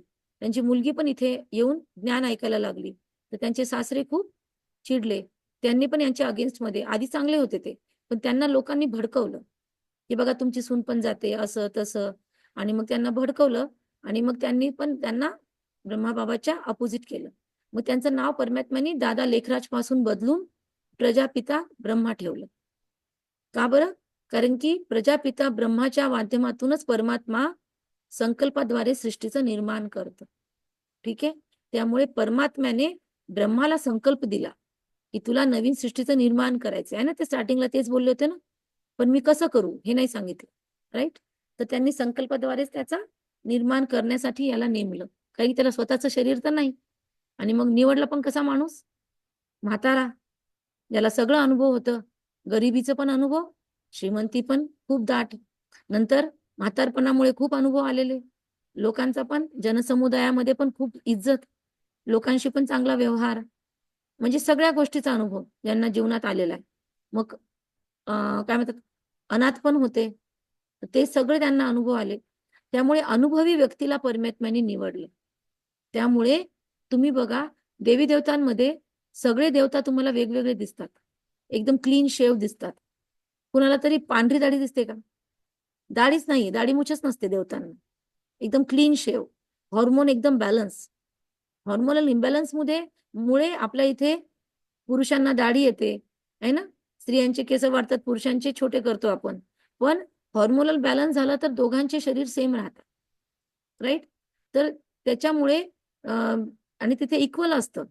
तर ह्यांनी काय केलं, यांना आवडायचं नाही. लक्ष्मीनारायण विष्णूचे भक्त होते ना, परंतु विष्णूसोबत लक्ष्मी दाखवतात आणि लक्ष्मी काय करते जनरली भक्तीमध्ये कसा चित्र आहे लक्ष्मीचा आणि विष्णूचा सोबत असला तर लक्ष्मी पाय दाबते. यांना हे आवडायचं नाही, की स्त्रीला सुद्धा समान अधिकार पाहिजे. ती पण घरातली तिच्यामुळे घर चालतं. पुरुष जर कमावतो तर स्त्रीमुळे घर चालतं. त्यामुळे त्यांनी पेंटरला बोलवलं स्पेशली. तेव्हा हे ज्ञान नव्हतं. पेंटरला बोलून त्यांनी म्हटलं की दोघांना इक्वल उभं करा किंवा मग ती लक्ष्मी काढून टाका, फक्त विष्णूच आणा. असं चित्रामध्ये सुद्धा त्यांनी परिवर्तन केलं. असं ते वेगवेगळे नवीन नियम पण आणायचे. आणि स्त्रियांना त्यांना आधीपासून सन्मान देण्याची त्यांची प्रथा होती घरात. मुलींना पण श्रेष्ठ वागवायचे, सुनांना पण खूप इज्जत द्यायचे आणि बायकोला पण इज्जत द्यायचे. ते सगळ्यांना इज्जत देऊनच वागवायचे. स्वतःच्या सासूला पण इज्जत द्यायचे ते. त्यांना सावत्र सासू होती. पण एकदा त्यांच्या तोंडातून चुकीने निघालं सवतेला शब्द, तर त्यांनी जाऊन माफी मागितली. आणि ती सासू सुद्धा गहिवरली, की असं कोणी बोलत नाही. तुमच्या तोंडातून तर चुकीने निघाला तो शब्द. पण ते नेहमी माफी मागायला पण मागे-पुढे नाही बघायचे. त्यांच्या पेढीवर एकदा एक जण आलं आणि त्याच्या मुलांनी सहज ते हिरे अट्रॅक्ट करू लागले ना, चमकू लागले. त्यांनी चुपचाप हिऱ्याची ती पुडी चोरून नेली. ते खूप महागाचे होते. त्यांना लक्षात आलं, की ते मुलं आले होते गड्या. तर त्या मुलांकडे गेले, ते घरी गेले. त्यांना पेढ्याचा डब्बा दिला आणि त्यांना विचारलं, "बेटा तुम्ही ती पुडी घेतली का?" म्हणे, "हो." म्हणे, "मी नाही घेतली, मोठ्या भावाने घेतली." म्हणे, "कुठे ठेवली?" आणि "तिथे ठेवली." त्याने जाऊन दाखवलं आणि देऊन टाकली त्यांच्या हातात पुडी. म्हणे, "का घेतली ती तुम्ही?" "आम्हाला मिठाई आणायची होती" म्हणे, हिरे देऊन. मग म्हणे, "मिठाई तर मी आणली तुमच्यासाठी. झालं तुमचं काम. मला देऊन टाका." म्हणजे या प्रकारे नाहीतर आपल्याकडून काही केलं असतं तर आपण कसे बोलले असतो? आपण तर खूप जास्त राग केला असता ना चोरी केल्यावर कोणाला आणि आपण जनरली करतो. पण यांची अवस्था बघा तेव्हा पण कशी होती, ज्ञान भेटण्याच्या आधी. तर हे का बरं आपल्या समोर ठेवले परमात्म्याने, की आपण यांच्यासारखं बनायचं. म्हणजे एक माणूस असताना सुद्धा त्यांनी व्यवहार खूप श्रेष्ठ ठेवला स्वतःचा आणि परमात्मा प्रवेश केल्यानंतर पण त्यांच्यावर खूप लांछन लावले लोकांनी. स्त्रिया खूप यायच्या तर लोकांनी लांछन लावले, की यांचं गैरवर्तन आहे स्त्रियांसोबत जे नव्हतं. ते तर सगळ्यांना मुलांसारखं वागवायचं. त्यांनी तर आपला पुरा हिऱ्याचा व्यापार याच्यामध्ये टाकून दिला, पूर्ण पैसा टाकून दिला. आणि जेव्हा परमात्म्याचं अवतरण झालं, तर त्यांनी आपल्या पार्टनरला लेटर लिहिलं, की काय लिहिलं लेटरमध्ये की आपण हे बिझनेस आता मी वेगळं होतो, तू पुढे चालव. पण पार्टनरला लक्षात आलं, की यांची खूप ओळख आहे. यांच्यामुळे व्यापारी लोकं आपल्याकडे येतात. मोठे-मोठे राजे-महाराजे येतात. आपली तर एवढी ओळख नाहीये. त्यामुळे मग त्याच्या मनातनं थोडीशी वाईट वृत्ती आली आणि त्याने काय म्हटलं, "ठीक आहे, तुम्ही हिरे ठेवा म्हणे, मी पैसे ठेवतो." कारण की हिरे कोण विकणार? पण हे एवढे सिंपल होते, त्यांना लक्षात आलं, की हा चालबाजी करतोय. ॲक्चुअली इक्वल-इक्वल करायला पाहिजे ना पार्टनरशिप. पण ते म्हणते, "तुला जे करायचं ते कर. माझा हिस्सा फक्त मला पाठवून दे आणि मी निघतो." आणि ते निघून गेले तिथून. आणि त्यांनी त्याच्यात पण हिशोबात पण घोळ केला. मग घरचे लोकं सगळे बोलू लागले, मुलं वगैरे, की "तुम्ही एवढे कसे भोळे? तुम्ही असं कसं त्याला दिलं? एवढा चांगुलपणा नाही खर्चायला पाहिजे." ते म्हणायचे त्यांनी लेटर लिहिलं मग. ट्रेनमध्ये बसले ते आणि ट्रेनमधून लेटर लिहिलं त्या त्याला पार्टनरला, की "अलफ को अल्लाह मिला, बे को मिली झूठी बादशाही, आई तार अलफ को हुआ रेल का राही." तर शब्द वेगळे पण याचा अर्थ वेगळा होतो. म्हणजे त्यांना लक्षात आलं, की तू चालबाजी केलीस. पण मला परमात्मा पाहिजे, मला तो भेटला. तो ह्या तू पैसा ठेवलास आणि जास्त ठेवलास. तर तुला हेच पाहिजे होतं, तुला तुझी बादशाही भेटली, मला माझा अल्लाह भेटला आणि आता मी माझ्या प्रवासाला निघालेलो आहे. ते प्रॅक्टिकलमध्ये पण ट्रेनमध्ये बसलेले होते. पण त्याचा दुसरा अर्थ हा होता, की माझ्या जीवनाच्या प्रवासाला मी निघालो. राइट? आणि ह्या प्रकारे त्यांनी दोन्हीकडे लेटर पाठवलं. मग घरचे पण शांत झाले, की आता यांच्या जीवनाचं लक्ष्य काहीतरी वेगळं आहे. आणि मग त्यांची जर्नी सुरू झाली. आणि पूर्ण घरच्या घर त्यांचं समर्पित झालं याच्यामध्ये. आणि मग त्यांनी काही दिवसांनी एक ट्रस्ट बनवलं आणि त्या ट्रस्टमध्ये त्यांच्या मुलाला सख्या आणि मुलीला त्यांनी ट्रस्टी नाही बनवलं. तर त्यांनी त्यांच्याकडे ज्या सगळ्यात आधी मुली आल्या होत्या छोट्या-छोट्या 9-9 वर्षाच्या. दादी प्रकाशमणी. त्यांचं नाव आधी दादी कुमारका होतं. ते पण तुम्हाला नंतर दाखवेल मी फोटो, व्हिडिओ त्यांचे. आणि दादी अशा 5 दाद्या होत्या. तर दादी आणि एक मम्मा म्हणून होती. ती पण 13 वर्षाची मुलगी होती. छोटीशी. तिचे वडील नव्हते. वडील वारले होते तिचे. तिची आई खूप डिप्रेशनमध्ये गेली होती. तिची मावशी इकडे यायची ओम मंडलीमध्ये. तर ती बघायची माझी मावशी जेव्हापासून इथे जाते, खूप आनंदी राहते. तिच्या जीवनातून खूप दुःख होते. मग ती तिच्या आईला घेऊन इथे आली. ती तिच्या आईला घेऊन जशीच आली आणि तिने ब्रह्माबाबाला बघितलं. छोटीशी मुलगी होती एकदम. तर ती पळत ब्रह्माबाबाच्या गोदीमध्ये आली. तिला असं वाटलं, की जणू काही हे माझे जन्मा-जन्माचे पिता आहे. आणि तिने मग तेव्हापासून त्यांनाच आपलं पिता मानलं. त्यांच्या आईने सुद्धा त्यांना आपलं पिता मानलं. म्हणजे त्यांना सगळेजण वडीलच मानायचे. एवढी त्यांची क्वालिटी हाय होती. ते सगळ्यांना खूप प्रेम द्यायचे. तर मग असे खूप जण तिथे येऊन समर्पित झाले. पूर्ण जीवन समर्पित केलं. आणि त्या मुलीचं नाव ठेवलं त्यांनी. तिचं नाव राधा होतं. पण ओमचीच धुनी लावायचे ना आणि ती खूप छान ओम करायची आणि तिचा स्वर खूप छान होते. खूप फॅशनमध्ये राहायची ती आधी. कपड्याचं दुकान होतं तिच्या घरी. तर तिला रोज नवीन ड्रेस भेटायचे. परंतु मग ह्या ज्ञानात आल्यावर तिने खूप स्वतःला चेंज केलं आणि ती सगळ्या मुलींना सांभाळू लागली, छोटीशी मुलगी. तर ती छोटी असून सुद्धा एवढी छान सगळ्यांना मेहनतीने आणि कर्तव्य तत्परतेने सांभाळायची, की सगळ्या मोठ्या सुद्धा तिला मम्मा म्हणू लागले. छोटीशी मुलगी. त्यामुळे ब्रह्मा बाबा पण तिला मम्मा म्हणू लागले, छोट्याशा मुलीला. तर या प्रकारे तिचं नाव मम्मा पडलं. पण तिचं नाव होतं राधे. तर ती म्हणायची, "बाबा आप मुझे ओम राधे बोलते जाइए." म्हणजे माझं नाव ऐकून मला मी आत्मा आहे याचं भान राहील. ओके. तर या प्रकारे बाबांनी मग खूप साऱ्या मुलींचं नाव बदलले, की तुमच्या नाव ऐकून तुम्हाला स्वतःच्या दिव्य कर्तव्याची जाणीव होईल, की तुम्हाला या दुनियेमध्ये परिवर्तन आणायचंय. तुम्हाला शिवशक्ती बनायचंय. तुम्हाला परमात्म्याचं ज्ञान जन-जन पर्यंत पोहोचवायचंय. लोकं म्हणतात, जर तुम्हाला काही गोष्ट गुपित ठेवायची असेल तर स्त्रियांना सांगू नका आणि लहान मुलांना सांगू नका. परमात्मा म्हणतात, मला माझं ज्ञान माझ्या प्रत्येक लहान-लहान मुलापर्यंत, गोर, गरीब, श्रीमंत सगळ्यांपर्यंत पोहोचवायचंय. म्हणून परमात्मा म्हणे, की मी या स्त्रियांनाच माझं बनवणार. त्याच्यामुळे त्यांना परमात्म्यांनी ज्ञानाचा कलश दिला. प्रॅक्टिकली हातामध्ये असा कलश नाही ठेवला, ही बोलण्याची भाषा असते. त्याचा अर्थ काय होतो? की ज्ञानाचा कलश दिला म्हणजे जिम्मेदारी दिली, ज्ञान देण्याची. तर आता पण ब्रह्माकुमारी सेंटरवर तुम्हाला मुली दिसतील, कन्या म्हणजे ब्रह्माकुमाऱ्या दिसतील व्हाईट साडीमध्ये, ज्या तुम्हाला हे कोर्स करवताना दिसतील. राइट? आणि पुरुष लोकं आहेत, गोल्ड मेडलिस्ट माउंट आबूमध्ये किचनमध्ये स्वयंपाक करतायत. सूरज भाई आपल्याकडे आले होते. 1200 लोकांचा आपल्या इथे भट्टी झाली होती. तर ते किचनमध्ये सेवा करतात. हजारो लोकांचा स्वयंपाक एकदम नीटली बनवतात आणि स्त्रिया सगळ्या मॅनेजमेंट बघतात. म्हणजे सगळ्यांना बॅलन्स केलं. स्त्रियांना बाहेरचं काही येत नाही ना, म्हणून त्यांना मॅनेजमेंट पण शिकवलं आणि पुरुष म्हणतात, "आम्ही किचनमध्ये कशाला काम करायचं?" तर त्यांना पण त्यांचा इगो सोडायला लावलं आणि त्यांना किचनमध्ये एक्सपर्ट केलं. माउंट आबूमध्ये तुम्हाला एक्सपर्ट म्हणजे गोल्ड मेडलिस्ट लोकं एक्सपर्ट किचनमध्ये दिसतील. म्हणजे 30,000 लोकांचा स्वयंपाक कसा बनवायचा, तोही त्यांना अंदाज माहिती. आता आम्ही जातो ना माउंट आबूला, 30-30 हजार लोकं येतात तिथे एकासोबत जेवायला. तरी सुद्धा त्यांचा अंदाज चुकत नाही आणि वाया सुद्धा जात नाही. तर अशा परमात्म्याने सिस्टम बनवला तेव्हापासून. काम सगळं परमात्माच करून घेत होता. परंतु आधार कोणाला बनवलं? प्रजापिता ब्रह्माला आणि ह्या सगळ्या लोकांना. तर हे सगळे लोकांची ओम मंडली पासून प्रजापिता ब्रह्माकुमारी ईश्वरीय विश्वविद्यालय नावाची ट्रस्ट स्थापन झाली आणि त्यामध्ये ती मम्मा म्हणजे ओम राधे आणि ह्या प्रकारच्या ज्या आता त्यांना आपण दाद्या म्हणतो, तेव्हा तर कन्या होत्या. 5 कन्यांचं ट्रस्ट बनवलं आणि आपलं सगळं काही टाकून दिलं. स्वतःसाठी फक्त आणि स्वतः पण समर्पित झालं. म्हणजे तुम्ही द्याल ते मी खाणार. विचार करा. हिऱ्याचा मोठा व्यापारी माणूस, तो सुद्धा म्हटला 2च त्यांनी धोती-जोडा ठेवलाय. बाकी आपण साधू-संत बघतो. किती वेशभूषा वगैरे काय-काय करतात आजकाल. पण यांनी आपली वेशभूषा तशीच ठेवली. धोती-जोडाच. काही रूप बदल नाही आणला, की माझ्यामध्ये परमात्म्याचं अवतरण होतंय. असं थोतांड नव्हतं त्यांनी काढवलं. आता आणखी पुढे ऐकू आता आपण.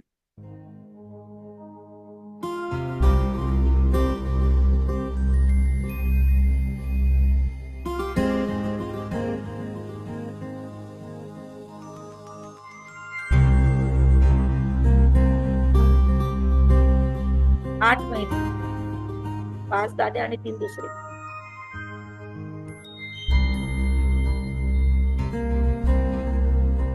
लोक करतायत.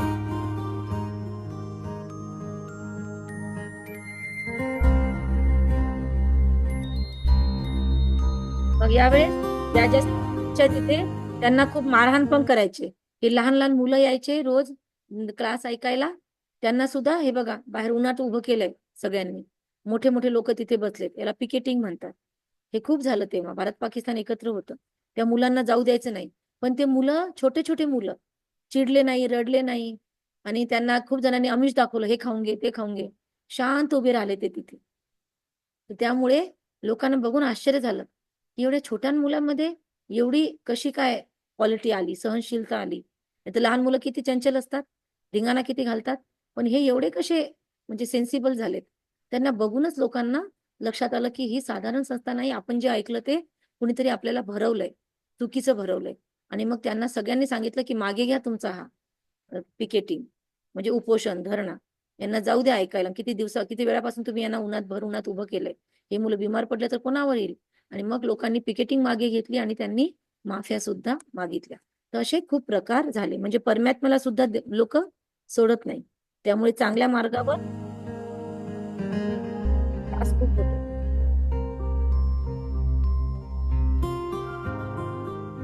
मारायला पण पाठवलं ब्रह्माबाबांनी. 2-3 लोकांना पाठवलं. ब्रह्माबाबांनी त्यांना पण खूप प्रेमाने जिंकलं. हे बघा, त्यांच्या घराला आग लावली. लाखा भवन नावाचं घर होतं, त्याला आग लावली. आणि लक्षात आलं तर ते वाचले सगळेजण, मेले नाही कोण. ते सुद्धा संस्था वाढत गेली आणि असं 14 वर्ष 30 ते 350 झाले, एवढ्या लोकांना बाबांनी सांभाळलं स्वतःच्या पैशात.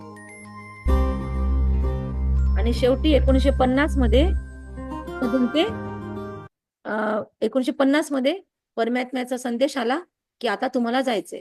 फाळणी कधी झाली? 19 फाळणी कधी झाली भारताची? 1947. पण तेव्हा खूप मारकाट सुरू होती. हिंदू मुस्लिम वगैरे खूप सुरू होतं. तेव्हा त्यांना कराचीमध्ये ठेवलं. विचार करा. लक्ष्मीनारायणला मानणारे किंवा हे करणारे यांना सुद्धा तिथले लोकांनी राहू दिलं. आणि त्या पण स्त्रिया होत्या. तेव्हा तर किती अत्याचार सुरू होते स्त्रियांवर. हिंदू स्त्री दिसली की लगेच हे करायचं. पण अशा अवस्थेत पण परमात्म्याने यांना खूप सेफ ठेवलं. आणि तेव्हा ब्रह्माबाबांनी यांना बाहेरच नाही दिलं मुलींना. त्यांना म्हटलं की तुम्ही रूम मध्ये बसून फक्त तपस्या करा. त्यावेळेस यांनी सगळ्यांनी फक्त म्हणजे काय कधी खायचं कधी नाही पण खायचं. आणि अशा अवस्थेत त्यांनी मेडिटेशन केले खूप डीप. कारण की ब्रह्माबाबाला माहित होतं मी गेल्यावर या मुलींना सगळं सांभाळायचंय. त्यांना माहित होतं, पण मुलींना थोडी माहित होतं. पण त्यांनी 14 वर्ष जी तपस्या केली, त्या तपस्याच्या बळावर आज हे त्यांच्या गेल्यानंतर पण चालतंय हे यज्ञ, म्हणजे ही संस्था. राईट. तर तेव्हा कराचीतल्या लोकांनी सुद्धा त्यांना म्हटलं की तुम्ही सोडून जाऊ नका. तिथले जे मेन होते ना पाकिस्तानचे, त्यांनी म्हटलं तुम्ही जाऊ नका, तुमच्या राहण्यामुळे आमच्या इथे खूप सात्विक वातावरण तयार झालेलं. हे स्वतःला अ, खुदा के खिदमतगार म्हणायचे. कुणी विचारलं तर काय म्हणायचं? खुदा के खिदमतगार. कारण की परमात्म्याचं नाव घेतलं तर मारून टाकणार ना. म्हणून बाबांनी त्यांना युक्ती म्हटली होती मुलींना, जे बाहेर जायचे, भाजीपाला आणायला तर जावं लागायचं ना. कर्फ्यू लागलेले असायचे. मग कुणी विचारलं तुम्ही कोण आहे? हिंदू आहे का मुस्लिम आहे? हम खुदाई खिदमतगार आहे. असं म्हटलं की ते वाचून परत यायचे. आणि मग त्यांना लक्षात यायचं की हे कोणाच्या अधात न मधात. हे फक्त सगळ्यांना इक्वल मानून सगळ्यांना स्नेह देतात. तर त्यांनी त्यावेळेस तिथेही तग धरला. आणि 1950 मध्ये त्यांना शेवटी याच्यामधून काही काही मुली होत्या ना, त्या योगामध्ये जायच्या आणि मेसेज घेऊन यायच्या वरून. त्यांना संदेशी म्हणतात. सगळे आपण कसे मेडिटेशन करतो, आपण इथेच असतो. पण ते प्रॅक्टिकली शरीर सोडून आत्मा जाऊन संदेश घेऊन येते. असे पण क्वालिटी इथे आणखी काही आता पण 1-2 जणी आहेत. पण त्या खूप म्हाताऱ्या झाल्यामुळे आता त्यांना जाऊ देत नाही. कारण की परत नाही आल्या कधी तर त्याच्यामुळे आता त्यांना नाही जाऊ देत. कारण की ध्यानामध्ये जाणं म्हणजे प्रत्येक वेळेस मरणं. खूप त्रास होतो. शरीरातून आत्मा निघून जाणं प्रत्येक येणं, प्रत्येक वेळेस येणं. त्याला सुरक्षितता पण ठेवावी लागते. त्यामुळे आता त्यांना जाऊ देत नाही वयामुळे. कारण की खूप ताकद लागते. परंतु म्हणजे असे झुलत वगैरे नाही बाहेर जसे अंगात येतात. तसं नसतं इथे. इथे कारण की आध्यात्मिक आणि पॉवरफुल क्वालिटीवाली सोल येते ना. झुलतात कोण? अशुद्ध आत्मे झुलतात. इथे शुद्ध आत्म्याचा असतं क्वालिटी. तर अशा संदेशींकडनं संदेश आलेत, की आता तुम्हाला भारतामध्ये जायचंय. कारण की परमात्म्याचं स्थळ किंवा परमात्म्याचं कर्तव्यस्थान हे भारत आहे. आता तुम्ही भारतामध्ये शिफ्ट व्हा. कुठे व्हायचं वगैरे मग ते ब्रह्माबाबाला साक्षात्कारामध्ये दिसलं होतं. आणि एक खूप मोठी राजाचे महल असणार आहेत, तिथे तुम्हाला राहायचंय. मग त्यांनी भारतामधून कराचीमधून विथ सी त्यांनी बाय सी त्यांनी ट्रॅव्हल केलं. आणि आधी पाठवलं सगळ्यांना बघायला. ती खूप डीप प्रोसेस समजा. आणि भारतामध्ये त्यांनी मग माउंट आबू राजस्थान हे स्थळ निवडलं. तिथे आपल्यासारखी ग्रीनरी, पहाडी आणि एकांताचं स्थान. आणि मग एक राजाची मोठी कोठी, एवढे मुलं एका सोबत राहायचे, एवढी फॅमिली 350 लोक, 400च्या वर होते. परंतु मग हळूहळू काय झालं, बाबाकडचा पैसा संपणार ना कधीतरी. आणि लोकांचा एवढा विरोध आणि हे सगळं, आणि तिकडनं इकडे यायचं, सगळं सामान पण घेऊन येऊ शकत नव्हते. मग काही लोकांनी त्यांना ना प्रॉमिस केलं, इकडचे ज्यांचे जे लोक इकडे आले होते ते म्हटले की तुम्ही इकडे या, आम्ही सगळा खर्च आम्ही करणार. मग यांचा सगळा खर्च ते बोट, नाव बुक करणं, ट्रान्सफर करणं, जमीन घेणं, इकडे येऊन घर घेणं, त्याच्यातच गेलं. आणि ह्या लोकांनी इकडे आल्यानंतर हातवर केलेत. तर मग सगळं त्याला म्हणतात बेगरी पार्ट. म्हणजे बेगर म्हणजे भिकारी. अशी अवस्था झाली की खायला प्यायला सुद्धा नव्हतं. तरी सुद्धा ब्रह्माबाबांनी या मुलांना जोपासलं, त्यांना पालन पोषण केलं. पण काही जण जे फक्त खायला प्यायला आले होते ते मुलं निघून गेले. राईट? झोप येते का? हा, ते निघून गेले तिथून सोडून. तर 350च राहिले, ज्यांना परमात्म्यावर विश्वास होता की आम्हाला उपाशी जरी ठेवलं तरी आम्ही इथेच राहणार, कारण की आम्हाला माहिती आहे आम्ही कोणासोबत आहोत आणि आमच्या सोबत कोण आहे. त्यामुळे आम्ही सोडणार नाही परमात्म्याचा हात आम्हाला. कारण की आधी या मुलांना त्यांनी तूप पण पाजलं होतं, रोज ड्रायफ्रूट पण खाऊ घातलं होतं सुरुवातीला, आणि आता बेगरी पार्ट आलं तर एका वेळेचं खाणं पण नव्हतं. अशी पण काही अवस्था आली होती. पण ब्रह्माबाबा एकदम शांत असायचे. त्यांना येऊन म्हणायची की बाबा अंदर कुछ भी नहीं है भंडारे में. मम्मा येऊन सांगायची, तिच्याकडे किचन डिपार्टमेंट होतं, बाबा भंडारे में एक दाना भी नहीं अन्न का, बच्चों के नाश्ते का समय होगा, क्या करे. बाबा त्यांना घेऊन पहाडीवर जायचे फिरवायला, आणि मग तिथे जाऊन ते सगळे ओम लावायचे आणि सगळे जायचे ध्यानात. ध्यानात गेले की भूक प्यास सगळं विसरून जायचे. नाश्ता स्किप झाला आणि येताना ते झाडाच्या बेऱ्या असतात ना, आपण जातो ना काळ्या काळ्या बेऱ्या, त्या खाऊनच त्यांना एवढं पोट भरायचं की एकदम अचंबित व्हायचे. मुलं पण लहान लहान मुलं होते, पण तरी सुद्धा बाबा स्थिर. विचार करा, आपल्या घरात 350 लोक आहे आणि आपल्याकडे किचन मध्ये काहीच नाही. परत 12 वाजता खाऊ घालायचं. पण बाबा म्हणायचे मेरे थोडी बच्चे है, बच्चे किसके, शिव बाबा के, तो वो देखेगा ना उसके बच्चे को कैसे संभालना है. एवढा निश्चय होता, बोलण्यापुरतं नव्हतं, आतून त्यांचा एवढा निश्चय होता. आणि लिटरली अशी जेव्हा वेळ आली तेव्हा 11 वाजता तार आली आणि त्या तारेच्या आतमध्ये म्हणजे मनी ऑर्डर आली आणि कितीतरी रुपये आले मनी ऑर्डर मध्ये विदाऊट नेम. आणि मनी ऑर्डरचा तो पैसा आला आणि मग ताबडतोब बाबांनी म्हटलं की घ्या पैसे आलेत, परमात्म्याने व्यवस्था केली आणि त्या पैशाचं जाऊन मग फटकन किराणा आणला आणि स्वयंपाक बनलो. अशा सुद्धा स्टोरीज आहेत ज्या तिथल्या दाद्या आम्हाला सांगायच्या आम्ही जेव्हा जायचो. आणि अशा 2-3 स्टोरी झालेल्या आहेत. तर बाबा म्हणतात अशी जी गुप्त सेवा परमात्म्याच्या यज्ञामध्ये ज्यांनी केलेली आहे, की जेव्हा विचार करा 350 लोक उपाशी आहेत आणि बगर नावाचं मनी ऑर्डर गुप्त दान ज्यांनी केलं त्याचं किती भाग्य बनलं असणार. राईट? तर अशा लोकांनी पण खूप सेवा केलेली आहे. तर या प्रकारे परमात्म्याचे आतमधले आणि बाहेरमधले सपोर्टिव्ह पण बनले, अपोज वाले पण.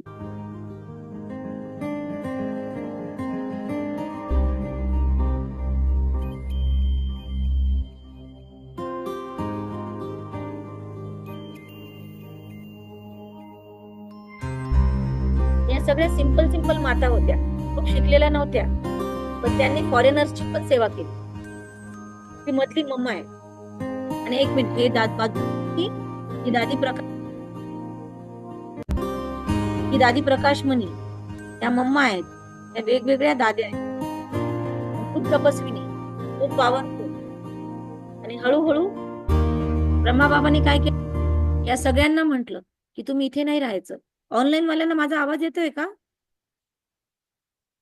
हो येतो दीदी, आणि येतो. आणि व्हिडिओ पण दिसतोय ना? हो हो दिसतो.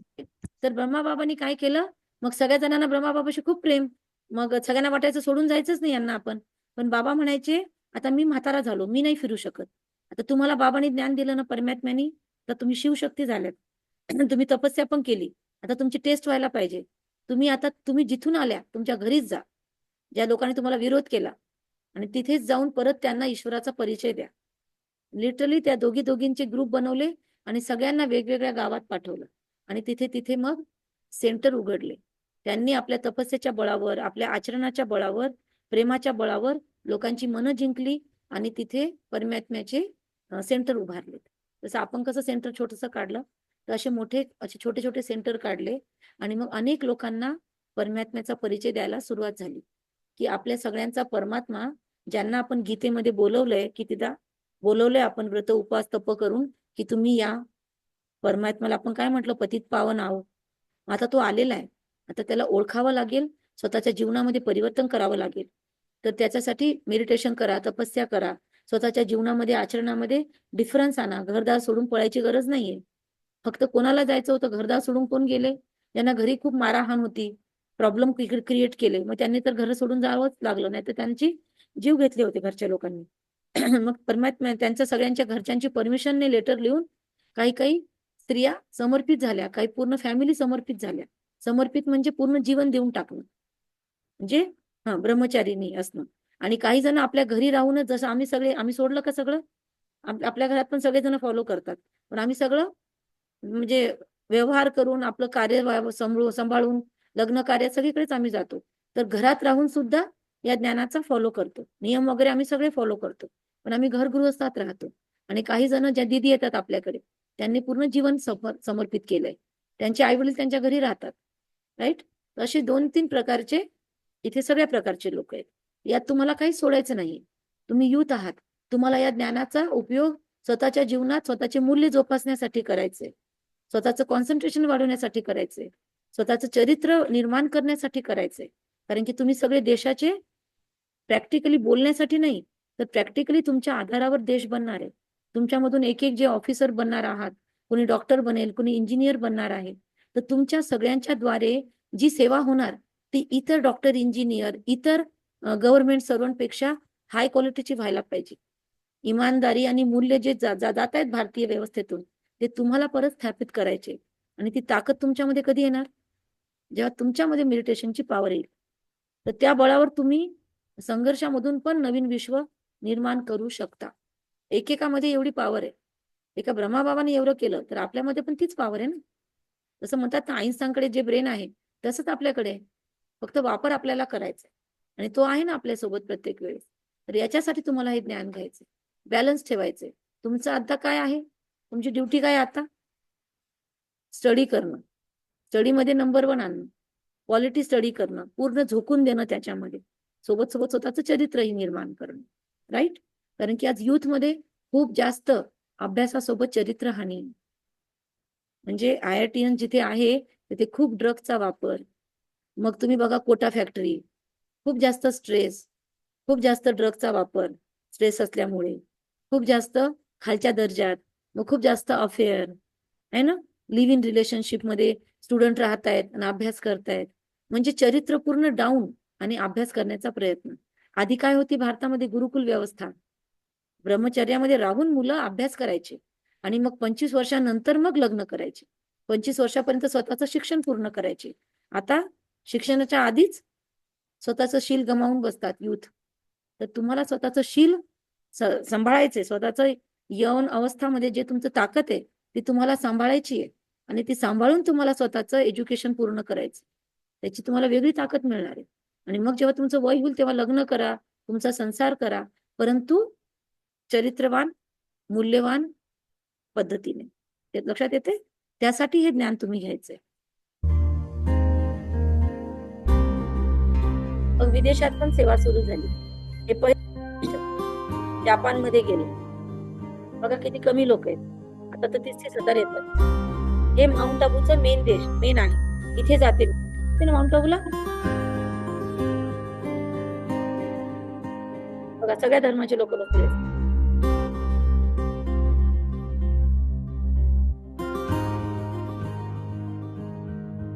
18 जानेवारी 1969 ला बाबांनी स्वतःचं 18 जानेवारी. त्यामुळे तुम्ही बघितलं ना 18 आम्ही सगळ्यांनी स्पेशल योग केलं. त्या दिवशी आम्ही मौन करतो स्पेशली, आहे ना. 18 जानेवारी ही स्मृती दिवस आहे प्रजापिता ब्रह्माचा. 18 जानेवारी 1969 1969 त्या दिवशी त्यांनी स्वतःचं जुनं पार्थिव शरीर सोडलं आणि त्याच्या स्मृतीमध्ये आताही तिथे शांती स्तंभ नावाचं एक स्थापन केलेलं आहे. तिथे आताही आपण गेलो तर आपल्याला खूप पॉवर तिथे आताही भेटते. एवढी एनर्जी आहे. कारण की प्रजापिता ब्रह्मा हे श्रीकृष्णाचा 84वा जन्म आहे. प्रजापिता ब्रह्मा श्रीकृष्णाचा 84वा जन्म आहे. आता 84व्या जन्मात पण ते मोर मुकुटधारी आणि पितांबरधारी दिसणार का आपल्याला? जन्म घेत घेत घेत ते पण साधारण मनुष्य शरीरात आपल्यासारखे बनलेत. आणि मग परत परमात्म्याने त्यांचाच रथाचा, रथ म्हणजे शरीर, त्यांच्याच रथाचा आधार घेतला आणि आपलं ज्ञान दिलं. त्यामुळे आपण त्याचं रूपकात्मक अलंकारात भगवद्गीतेमध्ये काय बघतो की परमात्म्याने रथामध्ये बसून अर्जुनाला ज्ञान दिलं. प्रॅक्टिकली एका अर्जुनाला 18 अध्याय ऐकूपर्यंत ते कौरव जे उफाळले होते मरण्यासाठी, ते थांबले असणार का? चुपचाप थांबले असते का? आपल्याला कोणाशी भांडायचं तो म्हणतो थांब रे 18 अध्याय ऐकू दे मला नंतर ये. ऐकणार नाही. तर याचा अर्थ आहे सगळ्या गोष्टींचा. कारण की आपल्यामध्ये म्हणजे भारतीय संस्कृतीमध्ये जे मोठे मोठे ग्रंथ रचलेले आहेत ते साधारण लोकांनी नाही लिहिले. महाकवी होते हे सगळे. वाल्मिकी, व्यास मुनी, हे सगळे कोण होते? महाकवी होते ना. आता तुम्हाला जर तुम्ही कवी समजाय आणि तुम्हाला मी काही लिहायला म्हटलं तर तुम्ही कसं लिहिणार? घेतलं पेन आणि फटाफट लिहून टाकलं काही पण, असं लिहिणार? गद्य लिहिणार की पद्य स्वरूपात लिहिणार? गद्य म्हणजे काय? पद्य. पॅराग्राफ का पद्य स्वरूपात लिहिणार? कविता कशी लिहिणार? आणि त्याच्यात तुम्ही सिंपल शब्द वापरणार का अलंकारिक? माझी कविता ऐकली त्या दिवशी, सिंपल होती का? अलंकारिक. मग महाकवी जेव्हा काही काव्य लिहिणार तर भारी भारी शब्द वापरणार ना. त्यामुळे आपले सगळे वेद, पुराण, शास्त्र हे संस्कृत भाषेत आणि खूप मोठे मोठे अलंकारिक शब्दांना वापरून केल्या गेले. परंतु तेव्हा समोर जे लोक बसायचे ऐकायला कथा वगैरे, ते लोक कसे होते? आपल्या आधीचे लोक कसे होते? सुज्ञ होते, खूप हुशार सात्विक. होते का? सात्विक होते आणि खूप हुशार होते का साधे होते आपल्यासारखे? आपल्याला तर संस्कृत येत नाही, हिंदी येत साधे. नाही, मराठी येत नाही काहीच बरोबर. पण तेव्हाचे लोक तेव्हाचे लोक खूप, त्यांना म्हणतात प्रबुद्ध. साधे.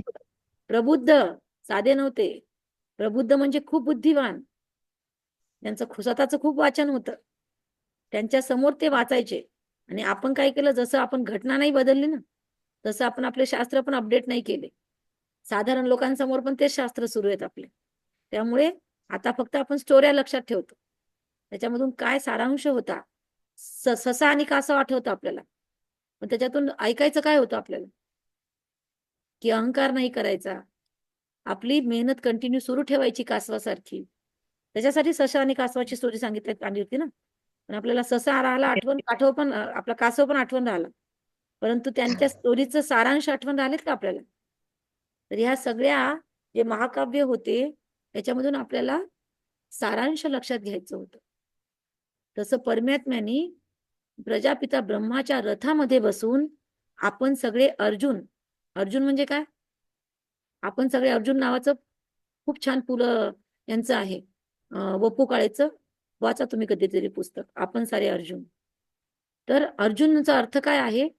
याचा प्रत्येक गोष्टीला अर्थ आहे. अर्जन करणे वाला म्हणजे अर्जुन. आपल्या जीवनात ज्ञानाचं, परमात्म्याच्या शिक्षेचं आचरण करणारा इज इक्वल टू अर्जुन. जो ओटे सो अर्जुन, म्हणजे जो स्वतःमध्ये परिवर्तन करेल तो अर्जुन. एका अर्जुनाची बाब नाहीये. जो जो परमात्म्याच्या दिलेल्या ज्ञानाचं आपल्या जीवनामध्ये आचरण करेल, आपलं जीवन गायन योग्य, पूजन योग्य, म्हणजे लोकांनी ज्याचं गायन करावं असं जीवन जे स्वतःचं बनवेल, त्याचं जीवन म्हणजे गीता, भगवद्गीता. श्रीमत भगवद्गीता म्हटलं जातं त्याला. श्री म्हणजे श्रेष्ठ बनविणारी, मत म्हणजे मत म्हणजे माझं मत असं आहे, काय म्हणतात त्याला, शिकवण. तर श्रेष्ठ बनवणारी शिकवण कुणाची? भगवानाच्या तोंडाने उद्गारली गेलेली, परमात्म्याने स्वतः बोललेली अशा ज्ञानाला म्हणतात श्रीमद भगवद्गीता. तर आता गीतेमध्ये थोडंफार काही ज्ञान आहे, त्यामुळे गीतेला म्हणतात सर्व शास्त्रमयी शिरोमणी, सर्व शास्त्रांची माईबाप. आणि त्याचाही बाप कोण? परमात्मा. कारण की शिकवली कोण आपल्याला? परमात्म्याने. तर खूप डीप डीप आहे. तर मी आज तुम्हाला हा परिचय कंप्लीट केला आपण. आता हे संपवू आपण आणि थोडंसं बोलू दुसऱ्या गोष्टीवर. ठीक आहे, हा व्हिडिओ ते संपला.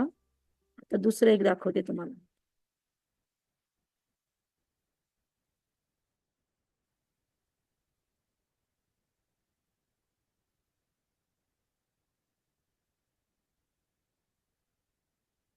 ते आले ना ते तिकडनं कराची मधनं, त्याचा एक छोटासा व्हिडिओ बघून घ्या. हे जुने फोटो आहेत खूप. परमात्मा की आज्ञानुसार सन 1950 में ओम मंडली ने अपने 400 विद्यार्थियों के साथ कराची से माउंट आबू में स्थानांतरण किया। ओम मंडली का नाम अब परिवर्तन कर प्रजापिता ब्रह्मा कुमारी ईश्वरीय विश्वविद्यालय रखा गया, जिसका मुख्यालय पांडव भवन बना। यहाँ पर ब्रह्मा बाबा ने अपना शेष जीवन निरंतर पुरुषार्थ और संपूर्णता को प्राप्त करने के लिए बिताया। विश्वविद्यालय की स्थापना के बाद कुछ समय तक आर्थिक कठिनाइयों सगळे का गहू सामना निवडू लागले करना हा, सगळे पड़ा, बसून तिथे गहू परंतु ठेवलेले। नैतिकता की विशाल मूर्ति ब्रह्मा बाबा ने इस आर्थिक समस्या में भी अपने किसी भी नैतिक सिद्धांतों को नहीं तोड़ा। ब्रह्मा बाबा एक महान प्रशासक थे और उनकी प्रशासन करने की पद्धति हर इंसान के प्रति प्यार और सम्मान पर आधारित थी और उद्देश्य मानवता की सेवा का था। आध्यात्मिक परिवर्तन के कार्य में ब्रह्मा बाबा ने अथक परिश्रम किया। शेवटचा त्यांचा फोटो आहे 80 22 साल की इयर्सचे आयु में भी हे उन्होंने बघ ते आराम को आता त्याग फावडा कर घेऊन सदा ही अपने खोदतायत, खोदकाम करतायत। ईश्वरीय वय कार्य किती आहे? को पूर्ण 70-80 करने वय। के लिए तीव्र अविश्राम श्रमदान करता ना उत्साह तुम्ही? दर्शाया। तुझं श्रमदान चाललंय। अभी ईश्वरीय सेवा में तेजी आई ही थी कि दूसरी ओर बाबा को यह एहसास होने लगा कि जीवन की संपूर्ण स्थिति को वह जल्द ही प्राप्त करने वाले हैं।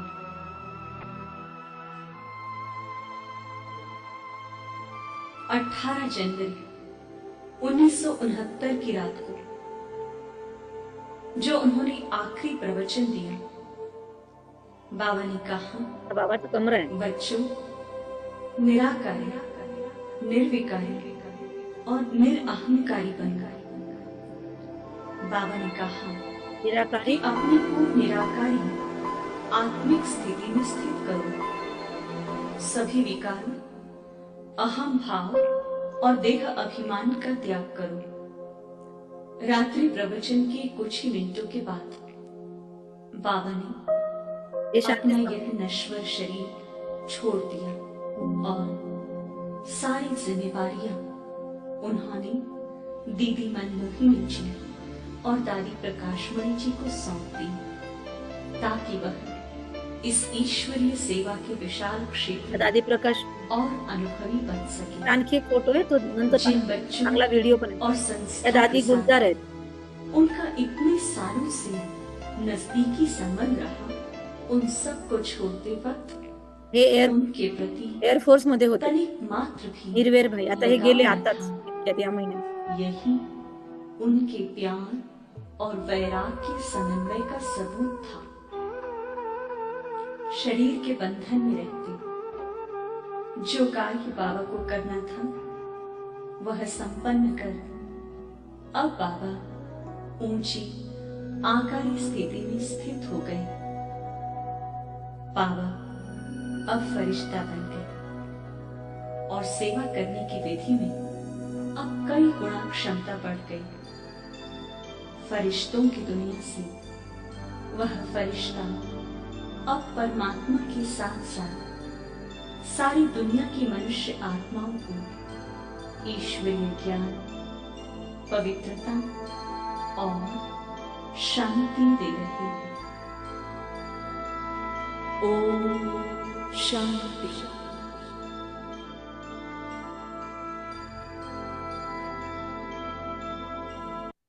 ओके, हा खूप जुना व्हिडिओ आहे माझ्याकडे। आता तर खूप छान छान ॲनिमेशन्स आले युट्यूबवर, ते आपण नंतर बघू शकतो। तर आजचा हा ब्रह्मबाबाची स्टोरी तुम्हाला समजण्यासाठी आजचा हा सेशन आपला संपलाय। 15 मिनिटं आहे, तर तुम्ही थकले असाल तर आपण इथे बंद करतो आणि उद्या आपण कर्म फिलॉसॉफीवर घेणार आहोत। ओके, उद्या ठीक आहे 8 वाजताच घेऊ आपण उद्या शार्प। ठीक आहे, तर आता क्लोज करायचंय। इनफ फॉर टुडे आहे ना? ठीक आहे, ऑनलाईन वाल्यांना समजलं, ब्रह्माबाबाची स्टोरी समजली? कारण की ही स्टोरी हो, दीदी. समजणं खूप महत्वाचं आहे। ही स्टोरी समजल्यानंतर तुम्हाला बाकी सगळ्या गोष्टी कळतात, राईट? की हे ज्ञान आलं कुठून, याचा उद्देश काय, आणि आता मग आपण याच्यातलं डीप नॉलेज एक एक एक एक घेत जाणार। कारण की हे नॉलेज घेतल्यानंतर मी बरेचसे दुसरे कोर्सेस पण केले, पण हा कोर्स फ्री आहे, त्यामुळे या कोर्सला खूप लोक व्हॅल्यू देत नाही। फ्री तर आहे, कारण की आज खूप जणांना पैसे देऊन देऊन खूप छोटे छोटे कोर्सेस करतात. कित्येक कोर्स आता माझ्याकडे एक जणांचा मेसेज आलेला आहे. म्हणजे ह्या ज्ञानाचा उपयोग करून सुद्धा काही लोकांनी स्वतःचे कोर्सेस बनवले आणि पैसे घेत आहेत. पण परमात्म्याच्या या कोर्सचे पैसे कधीच घेण्यासाठी मनाई आहे. का बरं? कारण की परमात्म्यासाठी प्रत्येक कानाकोपऱ्यात कोणी पण व्यक्ती असला, आपण त्याला हिंदू म्हणू, मुस्लिम म्हणू, बाहेरचा म्हणू, घरचा म्हणू, पण त्याच्यासाठी कोण आहे? परमात्मा. परमात्म्यासाठी बाकी लोक कोण आहेत? एक एक व्यक्ती त्याची बच्चे. मुले. त्याचे मुलं आहेत ना. आणि मुलांकडनं परमात्मा म्हणतो की माझा एक जरी मुलगा गरीब असेल एवढा, समजा मी 1 रुपया जरी फीस ठेवली आणि त्याने ती फीस देण्याचा तो अफोर्ड करू शकत नसेल आणि त्याने त्या 1 रुपयासाठी ते कोर्स सोडला, म्हणजे माझा ज्ञानाला तो वंचित राहील आणि मी या दुनियेत आलो ते त्याला माहित नाही होणार. म्हणून त्यांनी हा कोर्स विनामूल्य ठेवलेला आहे.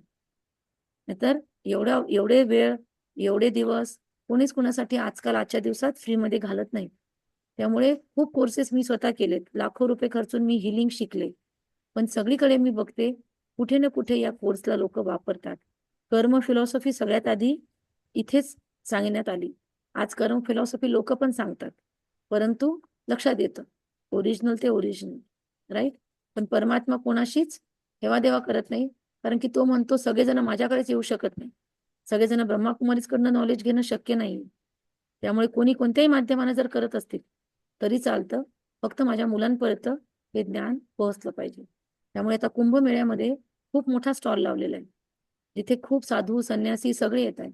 कारण की साधू संन्यासांकडे खूप लोक येत आहेत आणि साधू संन्यासांचे जर कन्सेप्ट क्लिअर झाल्या तर ते आपल्या अनुयायांना, भक्तांना समजून सांगू शकतात आणि खूप ब्रॉड लेवलवर परमात्म्याची सेवा फास्ट होईल.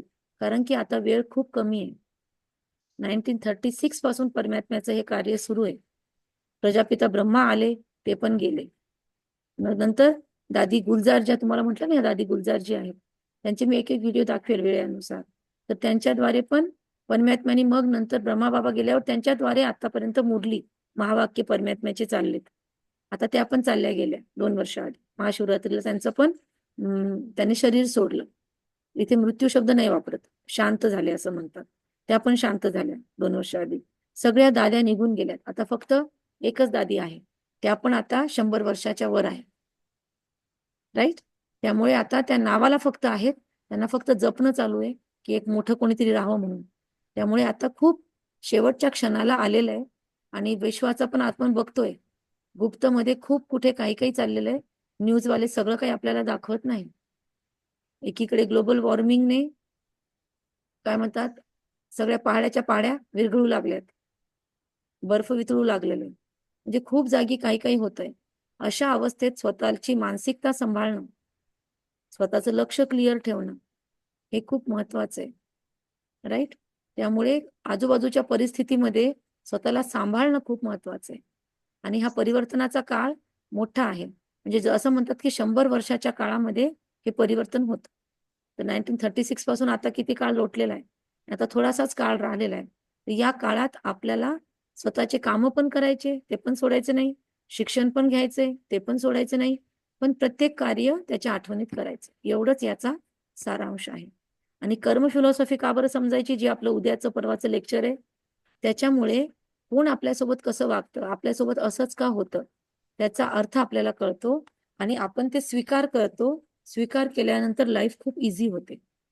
जोपर्यंत आपण स्वीकार नाही करत तोपर्यंत आपण त्याचा विरोध करत राहतो की असंच का बरं झालं, मीच का बरं गरीब आहे, माझ्यासोबत असं का झालं, काही लोक श्रीमंत आणि काही लोक गरीब का बरं आहेत, आहे ना? किंवा काही लोकांचं वाईट करून सुद्धा चांगलं कसं होतं, काही लोक चांगलं वाकून सुद्धा त्यांच्यासोबत वाईट का होतं? तर या प्रत्येक गोष्टीचं उत्तर मिळणं गरजेचं आहे. त्याच्यावर आपण याचं पुढचं सेशन आहे आणि खूप सुंदर उत्तर त्याच्यामध्ये आहे. आणि आपण जर ते समजून घेतलं तर आपण आपल्या लाईफ मधल्या प्रत्येक इव्हेंटचा अर्थ काढू शकतो आणि त्याच्यात फरफटून न जाता आपण स्वतःच्या जीवन लक्ष्यावर फोकस करून चालू शकतो. म्हणजे आपल्याला इझी होईल लाईफ जगणं. लाईफ तर हीच राहणार आहे. ज्ञान घ्या किंवा नका घेऊ, रडत चाला किंवा मग स्वीकार करून हसता हसता त्याला ऍक्सेप्ट करा, राईट? तर आपल्यावर आहे. तर ते आपलं ऍटिट्यूड जीवनासाठी बदलण्यासाठी हे ज्ञान पदोपदी आपल्याला मदत करते. नियम याचे सगळ्यांसाठी मॅन्डेटरी नाही आहेत. ज्यांना ब्रह्मकुमारी बनायचे, लोकांना ज्ञान द्यायचे किंवा स्वतःच्या लाईफमध्ये खूप हे करायचे, ते लोक हळूहळू स्वतःच्या लाईफमध्ये परिवर्तन करतात. परंतु बेसिक बेसिक गोष्टी तर आपण करू शकतो. जसं नॉनव्हेज, बिडी, तंबाखू, व्यसन आहे ना, दारू, या गोष्टीपासून तर आपण स्वतःला दूर ठेवू शकतो. लसण कांदा न खाणं वगैरे या तर दूरच्या गोष्टी आहेत. त्या प्रत्येकाला शक्य नाही. तुम्हाला कधी हॉस्टेलमध्ये राहावं लागतं, कधी बाहेरचं खावं लागतं. तर ते नियम प्रत्येकासाठी नसतात. सैनिक लोक तिथे बॉर्डरवर असतात, त्यांना तर दारू पण प्यावी लागते सियाचीनमध्ये, कारण की गरमी त्यांना शरीराची मेंटेन करावी लागते. त्यांना तर तिथे मारहाण पण करावी लागते, राईट. तर प्रत्येकासाठी परिस्थिती अनुरूप परमात्म्याचं गायडन्स असतं. पण बेसिक बेसिक तर आपण फॉलो करू शकतो ना, राईट. नाहीतर आपण सैनिकांना म्हटलं क्रोध नका करू, मग ये सैनिक ये आणि मारा मला, असं तर शक्य नाही ना. त्यांना तर मारावं पण लागेल, अग्रेसिव्ह होऊन त्यांना युद्धस्थळी जावं पण लागेल, दुश्मनावर आक्रमणाचा हल्ला पण बोलावा लागेल. तर प्रत्येकाची परिस्थिती वेगळी. बाबाचे खूप बच्चे सैनिक सुद्धा आहेत, त्यांच्यासाठी बाबांनी मोकळीक पण दिलेली आहे, राईट. मी पण स्टुडंट होते, पुण्याला राहायचे, मग मी खायचे सगळं बाहेर, मला खावंच लागायचं, पण नॉनव्हेज कधीच नाही खाल्लं, राईट. व्यसनापासून पण स्वतःला दूर ठेवलं. तर जेवढं आपल्याला शक्य आहे तेवढं करायचं. कोणत्याही नियमाचा बागुलबुवा नाही करायचा, कोणत्याही नियमांची भीती नाही बाळगायची आणि कधी पण प्रश्न विचारायला मागे पुढे नाही बघायचं. मी कोर्स केलाय ना तुमचा, तुम्ही मला कधी पण प्रश्न विचारू शकता, कोणतेही प्रश्न. मला जेवढे येतील तेवढ्याचं निराकरण मी नक्की करण्याचा प्रयत्न करेल. मग कधी आपल्याकडे मोठे लोक येतात, काही प्रश्न नाही आले तर त्यांना पण विचारू शकतो. आणि काही काही प्रश्न अनुत्तरित पण असतात, कारण की प्रत्येक गोष्टीचं उत्तर नसतं. आकाशाच्या वर काय, त्याच्यावर काय, त्याच्यावर काय विचारतच राहिलो तर असं कुठे कुठे थांबावं पण लागतं. ती सेन्सिबिलिटी आपल्याला आपल्यामध्ये असावी लागते. पण बेसिक सगळे प्रश्न तुमचे सॉल्व्ह होतात, ठीक आहे. आणि आज प्रश्न विचारला, उद्या तुम्हाला ती मुरली जी आम्ही म्हणतो महावाक्य परमात्म्याची, त्यात कंपल्सरीली उत्तर भेटतं. पण तुमची Yes. तशी परमात्म्याशी कनेक्शन असायला पाहिजे, आहे ना. मीनाक्षी, मुरली ऐकते का नाही तू? दिसत नाही तुम्हाला मुरलीमध्ये? उद्या बुधवार आहे, उद्या 6 वाजता मुरलीला हजर राहायचं, मी बघणार, ओके. तुझं एक्सरसाइज असते, राईट? ओके. सविताजी, तुम्ही ऐकायला सुरुवात केली ना मुरली? हो हो दीदी, हो दीदी. सकाळी माझी एक्सरसाइज असते. ओके, ठीक आहे. तुम्ही जॉईन करता ना सविताजी? हो दीदी. ठीक आहे, ठीक आहे. आता समजायला लागलंय सगळं? हो दीदी. थँक्यू. Good night. थँक्यू.